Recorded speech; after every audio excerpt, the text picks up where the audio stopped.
Amigos, que Dios les bendiga. Soy el Padre Robertson en una nueva edición del Evangelio Diario.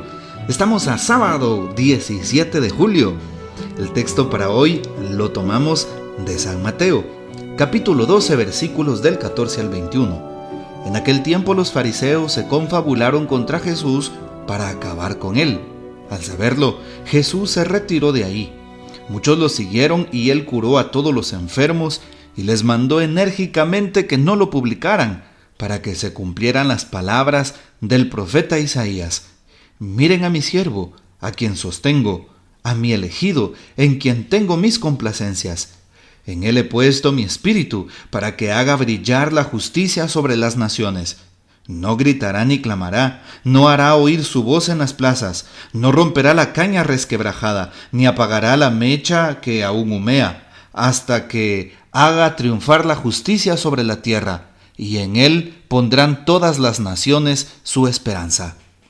Palabra del Señor, gloria a ti, Señor Jesús.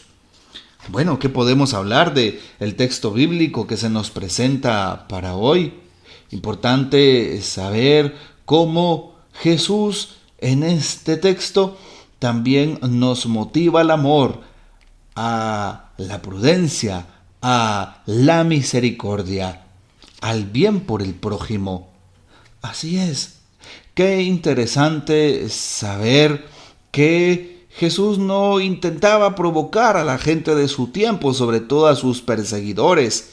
Así es, a los escribas, fariseos, maestros de la ley que trataban de hacerlo caer.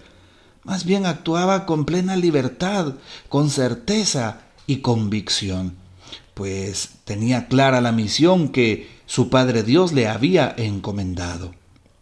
Importante saber cómo también el profeta Isaías nos anuncia cómo era el estilo de aquel siervo de Dios que proclama Isaías. Y pues que San Mateo ahora afirma que se cumple a la perfección en la persona misma de Cristo Jesús. Sí, anuncia el derecho, pero no grita ni vocea por las calles.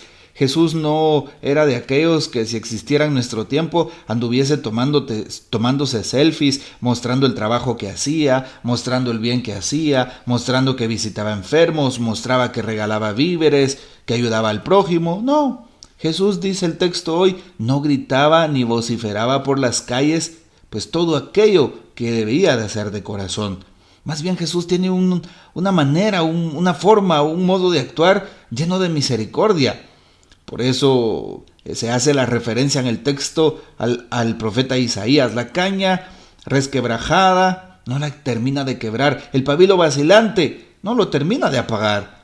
No, al contrario. Por eso dice el Salmo 50, misericordia quiero y no sacrificios.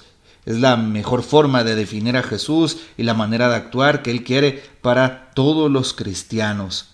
Así es, que nos motivemos con renovado amor y renovada fe todos los días.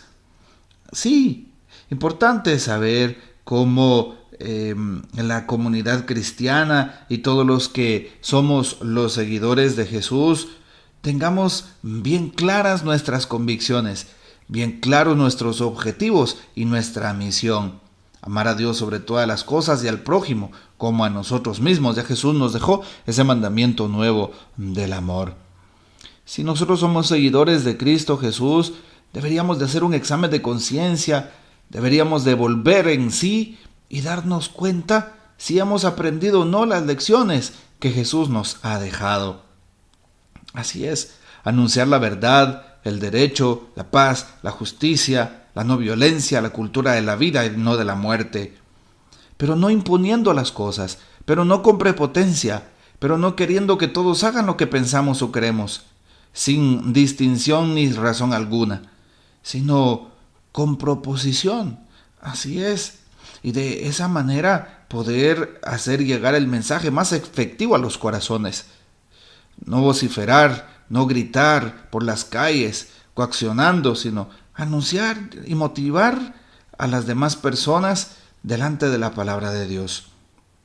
Cuando vemos que una caña se resquebraja, o un pabilo vacilante que ya está casi que humeando porque se va apagando, ¿qué podemos hacer? ¿O cómo podemos comparar esto con una persona posiblemente que ha fallado, con un pecador, con una persona viciosa o que ha pasado momentos difíciles y dudas, miedos, acciones adversas en su vida, todos les han dado la espalda?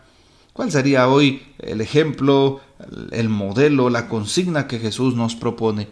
Que les ayudemos a no quebrarse del todo, a no apagarse del todo. Sí, echarles una mano para no hundirse más, sino para levantarse y darles una nueva oportunidad. Es lo que Jesús hacía con los pecadores, con los débiles, con los enfermos, con los que sufrían, con aquellos que se habían equivocado. Jesús le dio una nueva oportunidad a la mujer adúltera y pecadora, al hijo pródigo que se despilfarró todo, a Pedro que lo había negado, al ladrón arrepentido que estaba clavado con él en la cruz, y asimismo Jesús sigue proponiéndonos a nosotros mismos una manera concreta de actuar como buenos cristianos.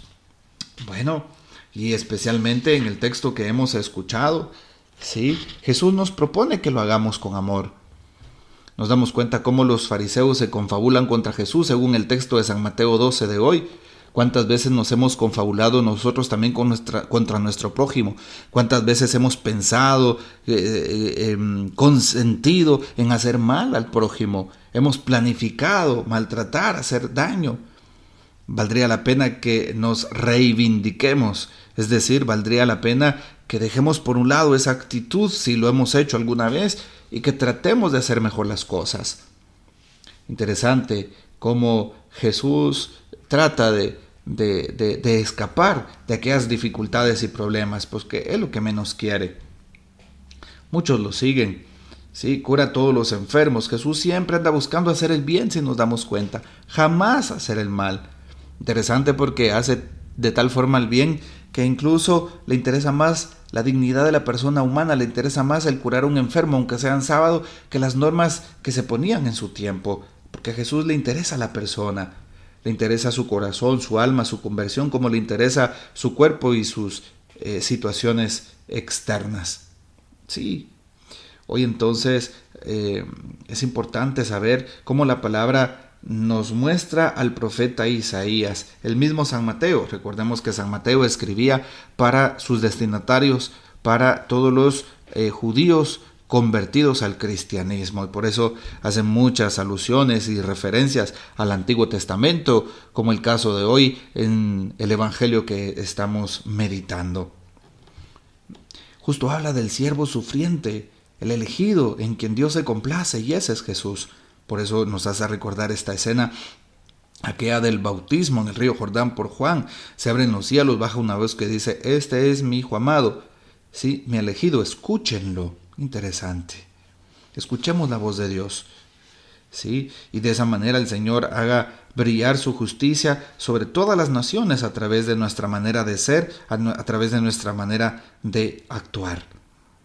Hoy le pedimos al Señor entonces que nos dé la gracia de encontrarlo a través del prójimo, de encontrarlo en la obediencia a Dios, y que nosotros también seamos conscientes del gran amor y de la misericordia que el Señor nos tiene. Jesús cura a todos los enfermos, dice también hoy el texto. Sí, valdría la pena entonces analizar la vida de Jesús. Hoy es seguro saber que Jesús nunca se niega a curar a todos los enfermos, nunca se niega a curar a los que están enfermos del alma, nunca se niega a curar a los enfermos del cuerpo. Nunca pasó de largo delante de una realidad existencial de una persona que estaba pasando tribulaciones o enfermedades. Nunca miró hacia otro lado. Y cuando un padre o una madre, o incluso sencillamente personas amigas, le llevaban a un enfermo para que lo tocara y lo curara, no se entretenía con otras cosas, sino más bien el Señor hacía lo que surgía de su corazón: curar a todos los demás. E incluso aquello que estaba antes de la ley, estaba la persona humana. Esto hacía Jesús, era su hacer, su poseer. Bueno, Señor, hoy queremos pedirte que nos ayudes a comprender tu palabra, que nos ayudes, Señor, a tenerte a ti y a nuestra Madre Santísima como modelo, que nos ayudes a no planear como los fariseos, con fabulaciones, falsos testimonios en contra de los demás, del que sufre, del hermano, del enemigo, de los que no me agradan. Ayúdame tú, Jesús, pidámosle esto a Jesús. Así es. Y bueno, pidámosle a Jesús entonces que nos ayude también a apaciguar el hambre y la sed de todas aquellas muchedumbres que hoy dice el texto le seguían. Que Jesús nos dé la gracia y la fuerza para seguir curando. Y no es que tengamos nosotros magia o cosas por el estilo, sino más bien que el Señor nos permita seguirnos curando en la vida. Seguirnos curando de historias mal asumidas, seguirnos curando de caracteres, seguirnos curando de injusticias y de tantas otras cosas más. Que Jesús siga sanando, siga curando a todos aquellos que necesitan de la misericordia del Señor. Que nuestra Madre Santísima nos guarde y gocemos de la fiel custodia de San José. Hasta mañana.